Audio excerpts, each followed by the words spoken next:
Hi, I'm Mark Banicevich and welcome to Governance Bites.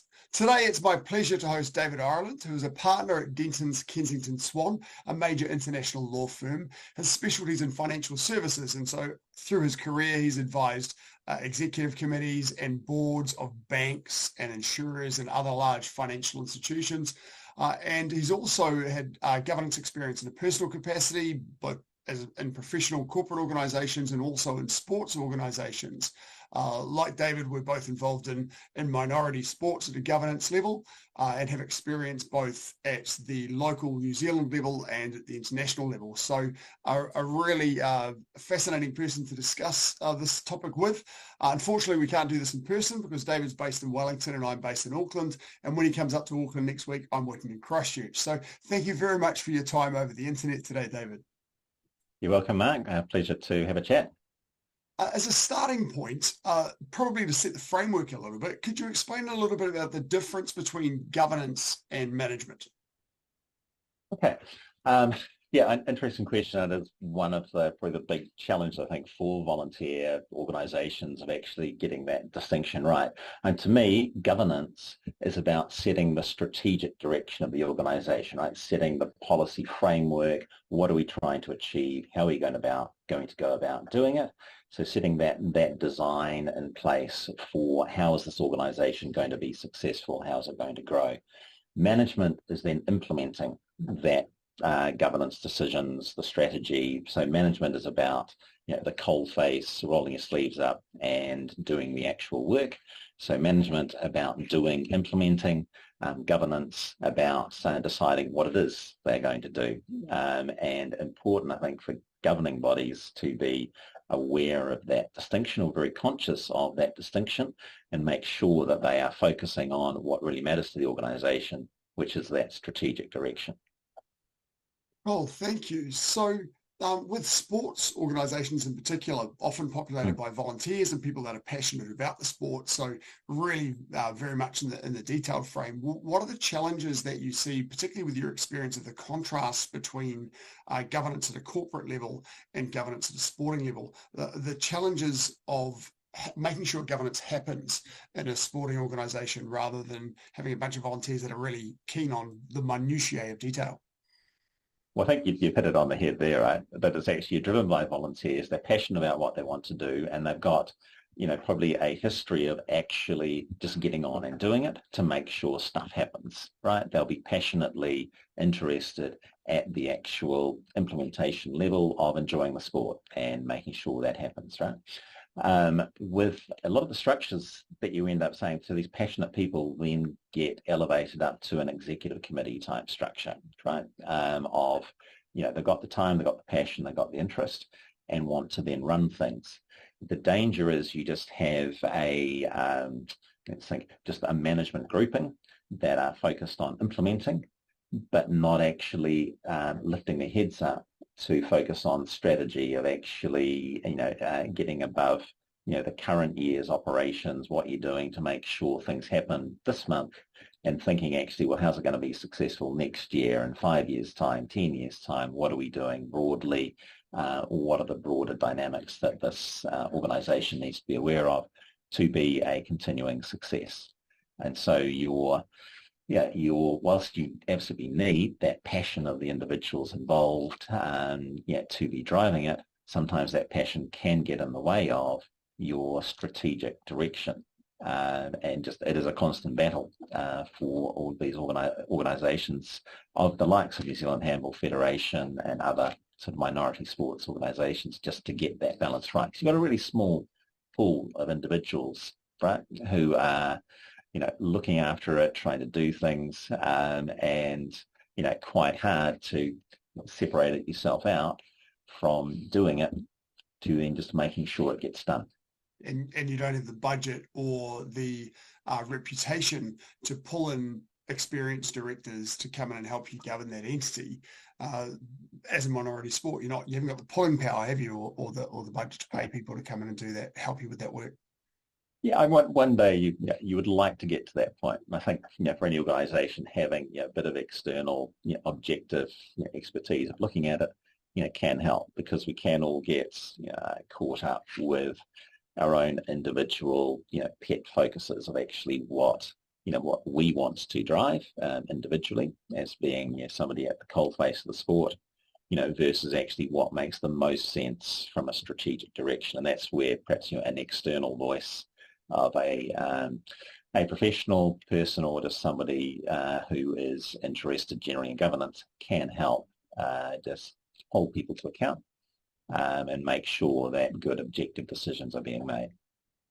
So as somebody who has that knowledge and that capability, being brought onto the board or the executive, in this case of the New Zealand Handball Federation, how do you recommend that a sports organisation with those sorts of passionate people that don't necessarily have a governance background, how do you try to elevate them to governance? What do you think is involved in making that happen to help people become aware of their role in strategy and policy and so forth? Yeah, really an interesting question, and it is an eternal challenge, and won't pretend that it is easy, because you do want to still harness that passion of the individuals to be involved, and you're feeding off their experience of what actually works in practice. And what we've tried to do at the New Zealand Handball Federation is make sure it's very clear we do have clear spaces where we are just being the governing body and we're focusing on strategy and operating as a genuine governing body to look at those strategic issues, key policies we need to get in place, looking at our interface with the international body. So we'll have like a meeting set aside, whether it's one a quarter or every second meeting, just depending on what is actually happening going on, of looking at that strategic side. And then other meetings, we will actually clearly identify this is a management meeting, because it's a lot of it is the same people involved who are governing as well as doing. But at the management type meetings, we're focusing primarily just on implementing the strategy and looking at, well, what are we doing to put in place the strategic decisions that we had made at the previous meeting, and try and keep that distinction. I found that has been quite effective for us. And it's always going to be a little bit of crossover, just because you've got the same small group of individuals doing things. But it is, I find really important to take time away from the coalface, away from just being in the weeds and implementing, to step back and make sure you've got a good governance session where those charged with the future for the organisation are actually spending some time to look at how it is all being run, sort of that helicopter view of the sport. What do we need to do to make sure that our sport grows and is successful, not just this year, but in the years to come. Right. Yes, we were lucky in international taekwondo in New Zealand. Just under about 20 years ago, we migrated from an executive committee structure to a board of directors structure. So we have got now that separation of governance from management, and now we've got a strong board in place with a good chair and a good CEO that are really running well with that distinction. You mentioned before that the New Zealand Handball Federation has got an executive committee structure, and when we were talking earlier, you told me that the International Federation has a governance structure. What sort of differences do you see between the way those two organisations run, in the way that you communicate with the international entity and the way the international entity makes decisions, and the effectiveness of what it does with the luxury of having a governance structure in the international level? Yeah, sure. A lot of it comes down to the amount of financial resources involved that help support that, right? Yeah. And for us as a national body, so we will just be an executive committee will be liaising with the the employees, those at the coalface at the management level of the International Handball Federation. So we would very seldom elevate up to engage with the governing body. So the governing body sort of sits one step removed from the day-to-day operational aspect, and instead they are focusing on broader, what is in the interests of handball internationally, how does it work, what are the right policies to have in place, and they will be looking at that. But they have their employees are charged then with delivering, implementing all of those policies that are put in place, and act as the conduit between all the member federations and that governing body. But in general, almost your ideal point would be management actually deals with everything, and the governing body does not need to then drop down and get involved, other than at your annual meetings and your formal events, and does not meet, as I understand it, on a daily basis. If it's there, it's more they will jump in, have their key strategic meetings, and then drop out because they've got the confidence in their employed staff to actually deliver on what needs to happen at a management level. And that's the key role of the board of directors, right? To hold management to account, to follow that implementation, to tackle problems as they arise, and give management support in doing so. Yes, it's a really interesting migration, and as you say, it would be lovely if we as minority sports could have the resources to put in place the strong governance structures and separate management teams and so forth. And have the resources underneath us and paid employees to be able to implement the strategy. Now, this is a change of sport moving more towards a corporate governance model, right? And corporate governance has been around for a long time. It's an international discipline that's fairly standard around the world.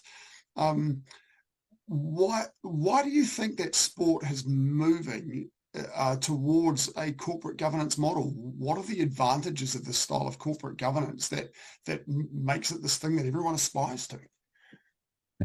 What is a combination of factors, I think, but is the increased professionalism of the way organisations operate. You might call it it's just a feature of evolution, right? Things are then improving as you get larger and you realise that actually the individuals who are doing all the work are getting more and more work to do. Actually, how do you manage that? How do you harness it?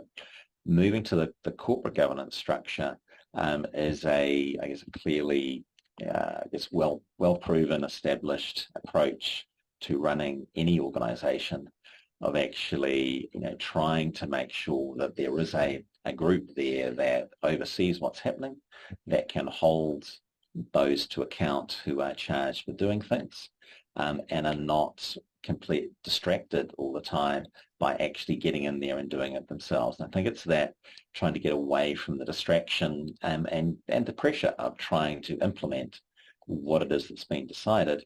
That is a key thing you're trying to achieve, or a key objective from a board, right? Of actually harnessing the capabilities of people, making sure that they are directed in the right place to get the best value out of the organisation, and clearly distinguishing roles, which you find is the best way to get the most out of all the individuals involved. Right, yes, thank you. And I guess there's also an element that without that kind of governance level of conversation happening, there can be a lack of setting strategy at all. And, there's that old quote from the Cheshire Cat in Alice in Wonderland: if you don't know where you're going, how will you get there?